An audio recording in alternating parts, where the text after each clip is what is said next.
This video gives some examples of proofs by cases. Let's prove that for all real numbers x and y, the absolute value of x plus y is less than or equal to the absolute value of x plus the absolute value of y. Let's recall that the absolute value of a number a is itself defined in terms of cases. It's equal to a if a is greater than or equal to 0, and it's equal to negative a if a is less than 0. So in our proof, it's natural to use cases also. I'm going to let case 1 be the case that x plus y is greater than or equal to 0. That way I can rewrite the absolute value of x plus y as just x plus y.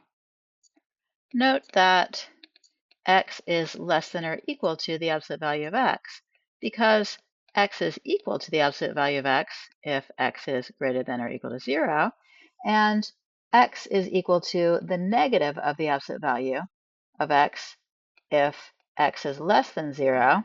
That's just rewriting this equation here. And the negative of the absolute value of x is actually less than the absolute value of x when x is negative, because this is a negative number and this is a positive number.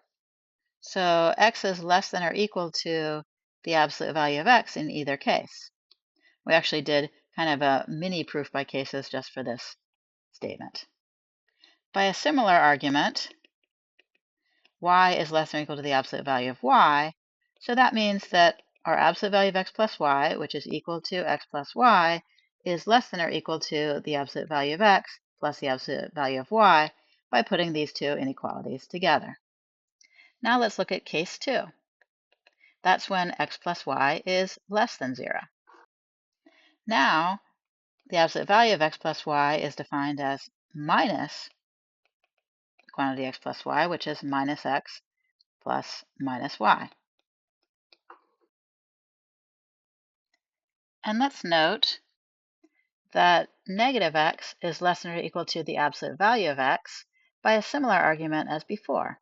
That's because negative x is equal to the absolute value of x if x is negative, and negative x is equal to negative absolute value of x if x is greater than or equal to 0, but negative absolute value of x is less than or equal to the absolute value of x, since this quantity is positive or 0 and this quantity is negative or 0.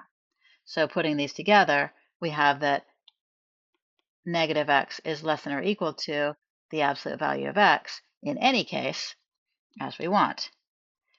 Similarly, negative y is less than or equal to the absolute value of y, and so putting these two inequalities together with this equation, we get that the absolute value of x plus y, which is equal to negative x plus negative y, is less than or equal to the absolute value of x plus the absolute value of y as wanted.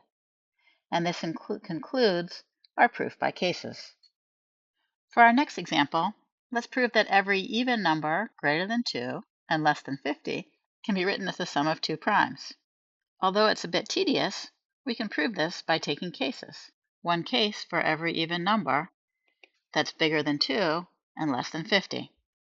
Here are the first few, and here are the rest. Of course, there are other ways to write some of these numbers as a sum of two primes also. For example, we could have written 32 as 29 plus 3. But in any case, we've demonstrated that can be done using a bunch of cases. This sort of proof is sometimes called proof by exhaustion for obvious reasons.